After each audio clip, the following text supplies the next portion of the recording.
Hello दोस्तों, आज की इस कहानी में आपका स्वागत है। मेरा नाम नेहा है और मैं जयपुर राजस्थान की रहने वाली हूँ। ये घटना उस समय की है जब मेरी 8वीं कक्षा पूरी हो चुकी थी और मेरी स्कूल की गर्मी की छुट्टियां शुरू हो गई थी। मेरी सभी सहेलियां खेलने के लिए हमारे घर आती थी और मैं उनके साथ खेला करती थी। हमारे घर के सामने बहुत बड़ा आंगन था।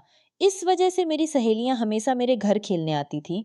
उस समय जून की 1 तारीख को जब मैं स्कूल से अपना रिजल्ट लेकर घर आई तो मैंने देखा कि मेरी मौसी और उनका बेटा हमारे घर आए हुए थे और मैं उसे विक्की भैया कहकर बुलाती थी। उस समय उसका भी 10वीं का रिजल्ट चुका था और वह दवावी में जाने वाला था। जब से विक्की भैया हमारे घर आया, वो हमेशा मेरे साथ और मेरी सहेलियों के साथ खेलने लगा। मेरी मौसी 2 दिन रही और फिर वह अकेली ही अपने घर चली गई। जिस दिन मेरी मौसी अपने घर चली गई उसके अगले ही दिन यह घटना हुई। वह सोमवार का दिन था और उस दिन सुबह मैंने विक्की भैया ने और माँ ने साथ में खाना खाया। हमें खाना खाए हुए करीब 15 मिनट ही हुए थे कि मेरी सहेलियां मेरे घर आई और फिर मैंने मेरी सहेलियों ने और विक्की भैया ने टीवी पर फिल्म देखने का फैसला किया। सुबह के लगभग 10 बजे हमने घर के हॉल में टीवी पर फिल्म देखना शुरू किया।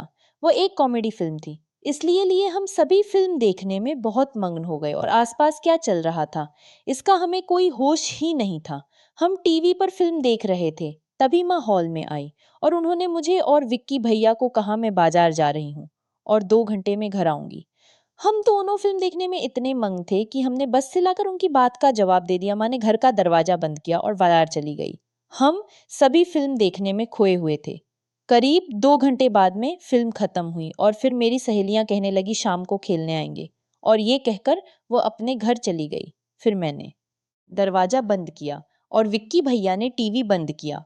फिर हम दोनों बेडरूम में जाकर बिस्तर पर लेट गए। मेरी नींद लगने ही वाली थी कि तभी अचानक विक्की भैया तेजी से उठे और दौड़ते हुए बाहर निकल गए।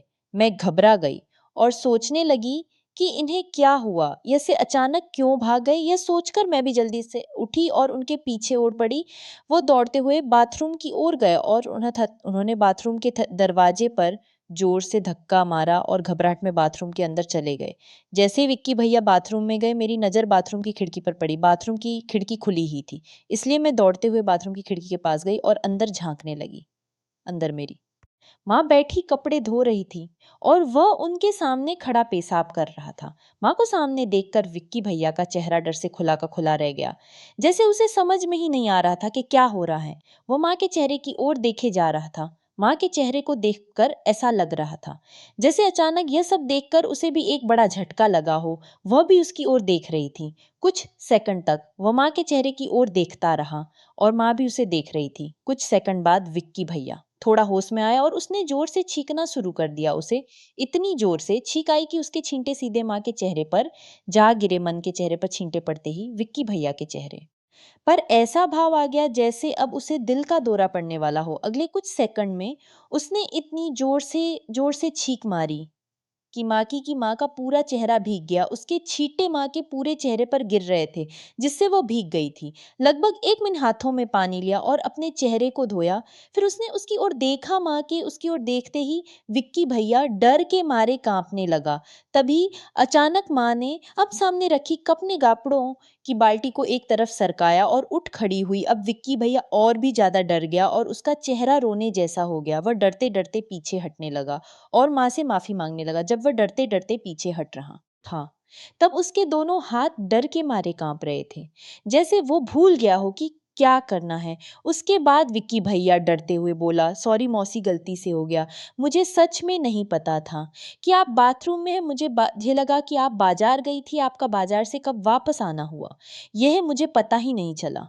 अगर आपने ये बात मेरी माँ को बता दी तो वो मुझे बहुत डांटेगी। प्लीज़ ये बात मेरी माँ को मत बताना। मुझसे ये गलती से हो गया। सच में माफ़ कर दो प्लीज़। असल में मुझे भी पता नहीं चला कि माँ कब और कैसे बाजार से घर वापस आई थी। शायद हम पिक्चर देखने में व्यस्त थे, तभी माँ बाजार से घर आ गई थी और इसलिए हमें माँ के घर आने का पता नहीं चला। माँ ने विक्की भैया को खड़े रहने के लिए कहा।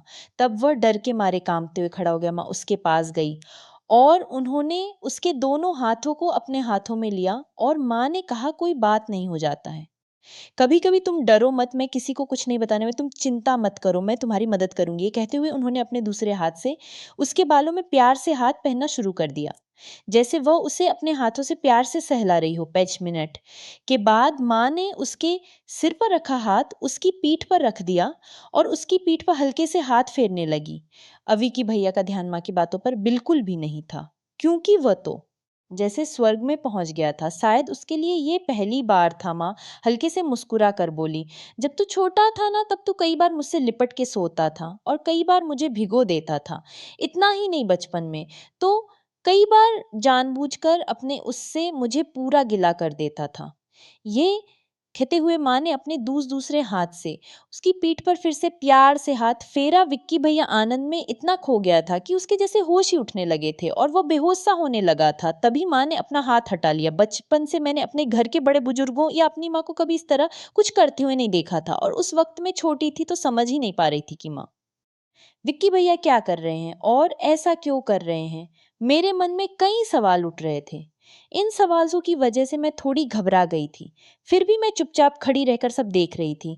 कुछ देर बाद विक्की भैया माँ के पास जाकर खड़े हो गए। जैसे ही विक्की भैया माँ के पास गए, माँ उठी और पास रखी कुर्सी पर बैठ गई। दोनों ही थके हुए लग रहे थे, पर उनके चेहरे पर एक अलग ही सुकून और खुशी झलक रही थी।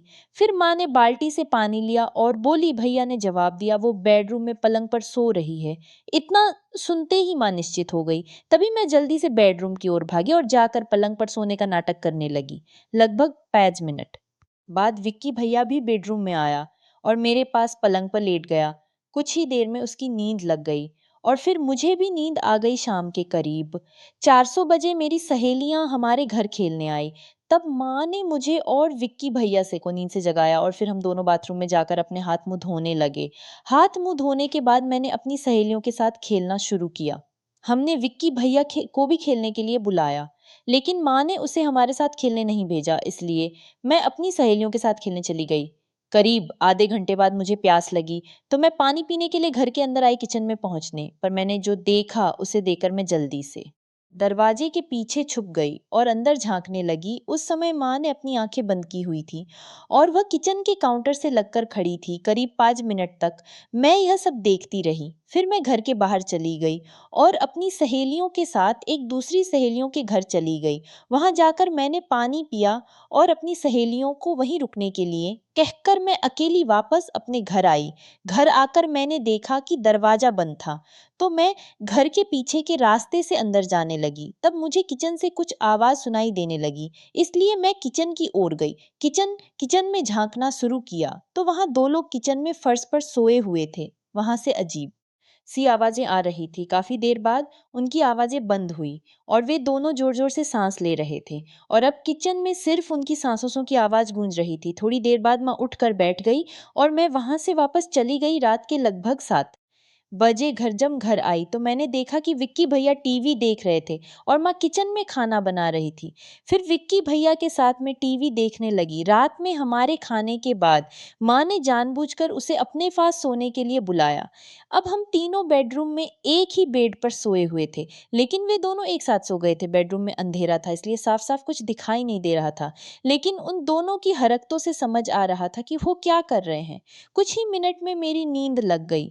जब मैं सो गई तब उन दोनों ने फिर से कुछ किया या नहीं, यह मुझे नहीं पता। अब मैं उसे हमारे साथ खेलने के लिए नहीं भेजती थी। वो हमेशा उसे अपने पास ही रुकने के लिए कहती थी। अब रोज दोपहर 12 बजे से शाम 4 बजे तक हमारे घर का दरवाजा और सारी खिड़कियां बंद रहती थी। इसलिए मैं रात को बेडरूम में अंधेरा होने के कारण मुझे सिर्फ आवाज सुनाई देती थी, लेकिन मैं उन दोनों को देख नहीं पाती थी। इसलिए मैं सो जाती थी। जब जून का महीना खाना खत्म हुआ और जुलाई आया, मौसा और मौसी आए और विक्की भैया को अपने साथ ले गए, क्योंकि जुलाई से उनका स्कूल शुरू हो गया था। विक्की भैया जब अपने घर गए तो माँ को बहुत बुरा लगा।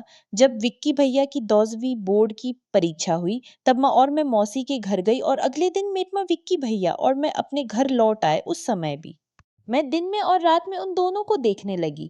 जब विक्की भैया का परीक्षा का रिजल्ट आया तो वो अपने घर चला गया।